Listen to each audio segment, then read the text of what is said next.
Assalamualaikum warahmatullahi wabarakatuh. Halo semuanya, jumpa lagi dengan saya Chow Sing Sing, kurator dari podcast horor Night Story. Halo semuanya, apa kabar? Semoga pada sehat semua ya.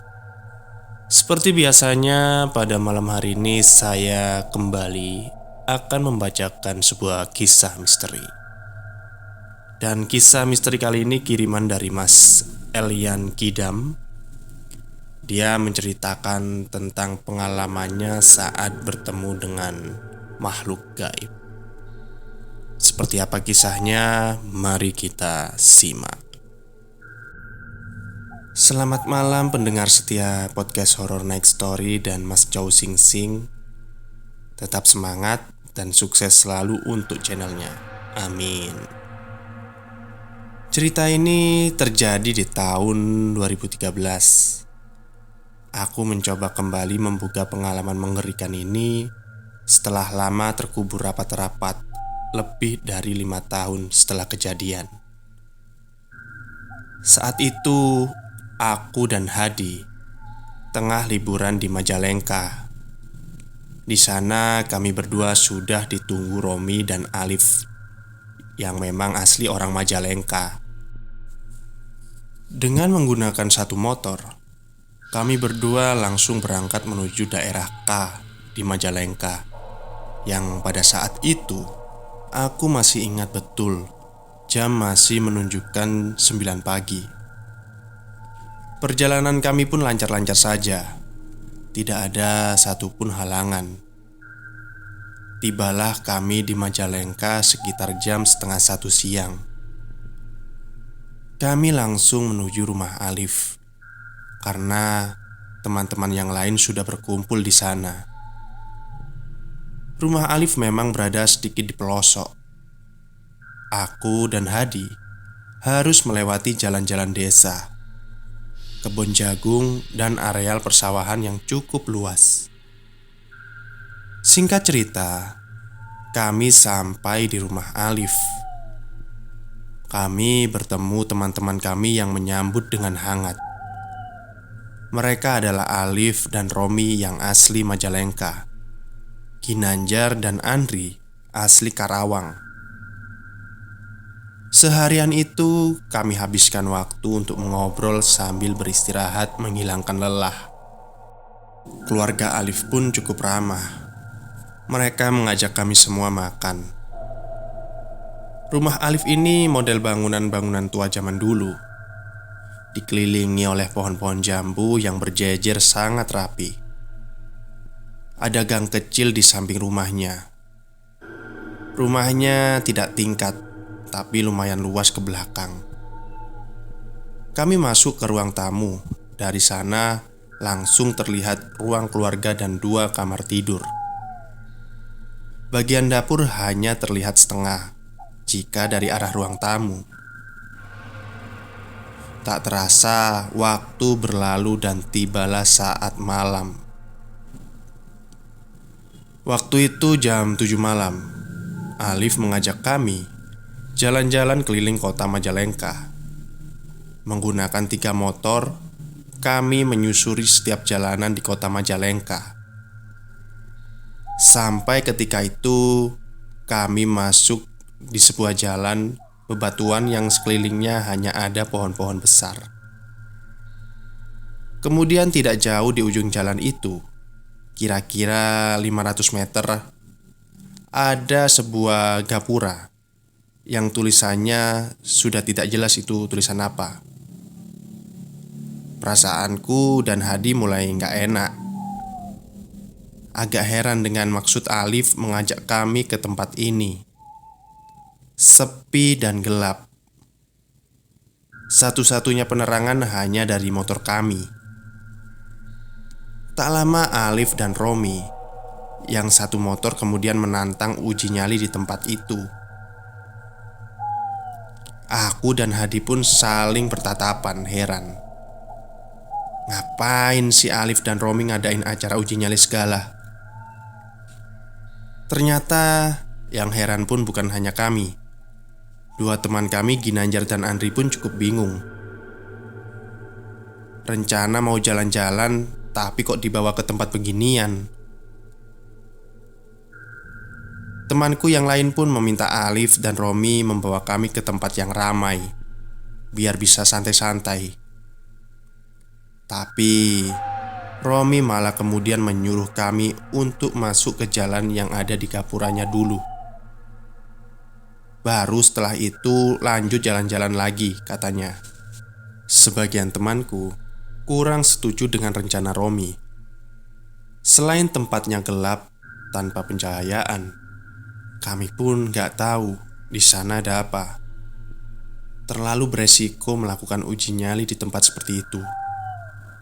Selain terkesan menantang, hal itu juga gak baik buat pendatang seperti kami. Singkat cerita, terjadilah sedikit perdebatan antara Alif dan Ginanjar. Di tengah perdebatan itu, tiba-tiba ada yang melempar kami dengan batu. Kami menoleh ke arah batu itu berasal, dan ternyata arahnya dari sebuah bangunan sisa kebakaran. Mungkin bekas pabrik atau gudang. Dan setelah kami lihat, ternyata yang dilempar itu bukanlah batu, melainkan beberapa buah jeruk purut. Alif pun tiba-tiba berkata, "Tuh kan, dianya marah. Kalian kelamaan sih." "Maksud lu, dia siapa, Alif?" tanya si Andri. Alif menempelkan telunjuknya tepat di bibirnya, seolah memberi tanda kami untuk tidak berisik. Romi pun tiba-tiba berbisik ke Alif, seperti memberi isyarat kami untuk segera pergi dari sini. Alif pun buru-buru menyalakan motor dan mulai memacu sepeda motornya. Begitupun dengan kami yang ikut berbalik arah ke jalur kami awal masuk. Kemudian tibalah kami di sebuah warung tenda kecil yang menjual nasi kuning dan aneka gorengan. Di sana si Romi dan Alif tertawa meledek kami. Katanya nyali kita ini gak seberapa. Ditantang gitu aja pada takut. Kami bertanya, memang di sana tadi tempat apaan? Alif hanya menjawab, itu kuburan besar. Jalannya bebatuan berlumpur. Jalannya juga banyak yang rusak. Lagi rame di sini, banyak cerita. Katanya lihat penampakan di sana. Dan yang biasanya melihat ya orang-orang luar daerah, seperti kalian ini, kata Alif sambil tertawa geli. Emangnya ada penampakan apaan? Romi cuma menjawab, nanti juga lu rasain sendiri. Orang penunggunya tadi ngeliatin kalian berempat terus. Ya hati-hati aja, mungkin sudah diincar. Aku dan teman-temanku yang lain hanya bisa geleng-geleng mendengarnya. Ternyata si Alif itu punya suatu kelebihan, seperti indigo. Tubuhnya terlalu sensitif katanya. Makanya dia sudah gak heran jika dimanapun bisa melihat sesuatu yang orang lain tidak bisa melihat. Akhirnya kami makan malam dengan nasi kuning di sana, sambil terus melanjutkan obrolan. Tapi bukan obrolan tentang hantu. Setelah selesai makan, barulah kami lanjut pulang ke rumah Alif. Sesampainya di rumah Alif, kami langsung menuju kamar pojok rumahnya, tempat di mana kami menyimpan tas perbekalan tadi siang. Kami lanjut mengobrol ke sana kemari sambil menghisap sebatang dua batang rokok. Hingga tak terasa, sudah jam 1 malam. Kami pun mulai mengatur posisi tidur, karena rumah Alif ini tidak terlalu besar. Maka dibagilah. Alif dan Romi tidur di depan ruang TV. Andri dan Ginanjar tidur di sofa ruang tamu. dan aku di kamar dengan Hadi. Sebelum kami tidur, si Alif berpesan kalau pintu kamarnya harus ditutup serapat-rapatnya. Kami pun tidur, dan disinilah menjadi awal teror demi teror yang terjadi. Sekitar jam setengah 3, aku sedikit terbangun saat mendengar suara gaduh di balik jendela kamar itu. Suaranya seperti sedang memperbaiki sesuatu. Setauku jendela itu tembus ke jalan gang yang ada di belakang rumah. Ribut sekali, tapi karena aku sedang malas bangun, aku hanya mendengarkan saja. Saat aku akan memejamkan mata untuk melanjutkan tidur, kulihat pintu kamar perlahan terbuka. Kayaknya si Hadi juga melihat, karena setelahnya ia terbangun. Namun saat hendak menutup pintunya kembali, kami kaget. Pintu itu terdorong sangat keras, sampai pegangan pintunya bertatapan dengan tembok. Kulihat si Hadi langsung bangun dan melihat keluar kamar. Oh, mungkin ngecek siapa yang iseng, pikirku. Tak lama kemudian, tiba-tiba dia berlari masuk ke dalam kamar sambil wajahnya terlihat panik, pucat ketakutan. Lalu mengambil selimut untuk menutupi semua tubuhnya. Aku yang setengah mengantuk hanya diam saja. Belum sempat kupejamkan mataku, sayup-sayup terdengar langkah kaki menuju kamar kami. Suaranya semakin mendekat, dan begitu sudah tepat berada di depan kamar kami, dari celah mataku yang setengah terbuka, aku melihat sesosok tubuh berdiri mematung di depan kamar kami. Aku perhatikan dari bawah ke atas, dan astaga, itu seperti sosok pocong, tapi terbungkus kain hitam yang sedang berdiri tegak. Matanya merah, tubuhnya tinggi hampir sama dengan tinggi pintu. Aku pun memejamkan mata sambil mencoba menenangkan diri agar tidak panik. Aku baca doa yang kuhafal saat itu. Di tengah perasaan yang lumayan takut itu, tak terasa aku pun tertidur sampai pagi. Begitu aku bangun, kulihat suasana rumah begitu sepi. Aku melangkah keluar kamar, dan kulihat Alif, Andri, Hadi, dan Ginanjar sedang duduk menikmati kopi hangat. Tapi aku tidak melihat Romi. Ternyata ia pulang dulu ke rumahnya dan akan kembali siang. Aku kemudian bertanya, orang tua Alif dan adiknya kemana? Alif hanya menjawab sedang ke Cirebon, ke rumah pamannya Alif. Hadi kemudian bertanya kepadaku, "Ki, semalam tidur nyenyak enggak?" Aku jawab, "Nyenyak di. Memang kenapa?" Alif hanya tersenyum, sedangkan Hadi hanya bisa menggaruk-garuk kepala. Alif kemudian cerita kalau Hadi katanya semalam melihat hantu di kamar mandi. Jadi semalam itu dia terbangun karena pintu kamar terbuka. Dia periksa keluar, dan dilihatnya teman-temannya sedang tidur. Karena kebelet ingin buang air kecil, dia mencari kamar mandi. Pada saat sedang di dalam kamar mandi, ada yang mengetuk-ngetuk pintu. Akhirnya dia mempercepat buang air kecilnya, kemudian membuka pintu. Tapi ketika dibuka, nggak ada siapa-siapa di sana. Begitu dia akan kembali ke kamar, Hadi melewati satu ruangan yang dia nggak tahu ruangan itu untuk tempat apa. Terdengar seperti ada suara ribut-ribut di sana. Dia pikir tikus.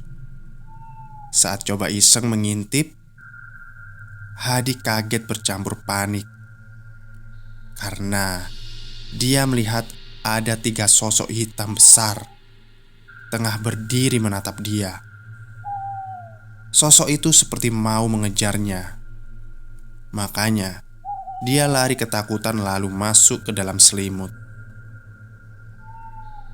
Ginanjar pun cerita kalau semalam itu dia sebenarnya melihat Hadi lari-lari.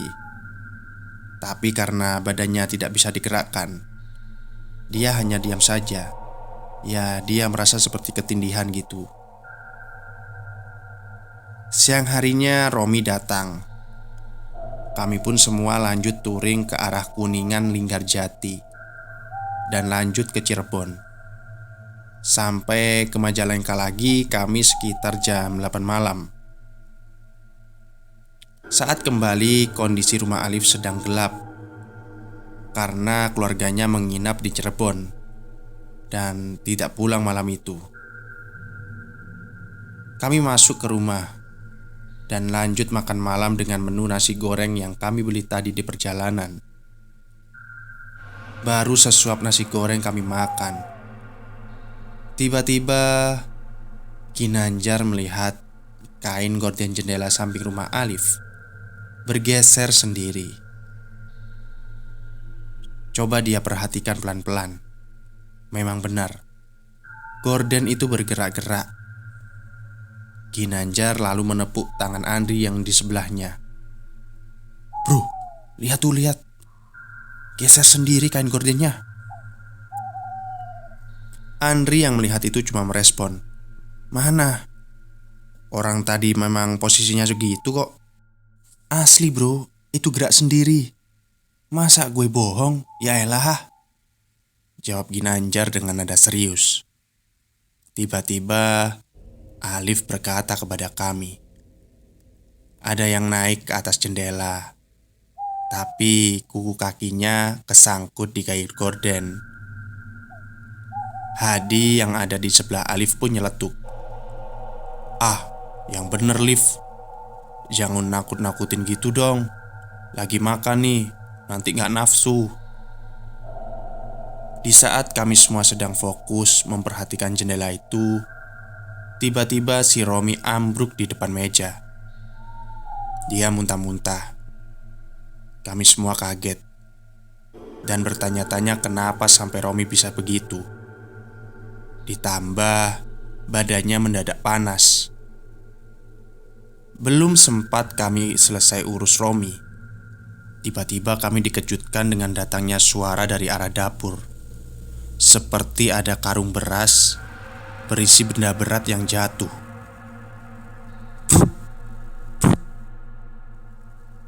"Suara apaan lagi tuh?"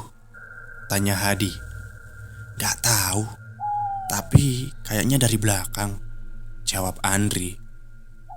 Kemudian masih dari arah yang sama, terdengar suara piring dan gelas berjatuhan. Aku mencoba menyuruh Alif untuk memeriksa dapur rumah.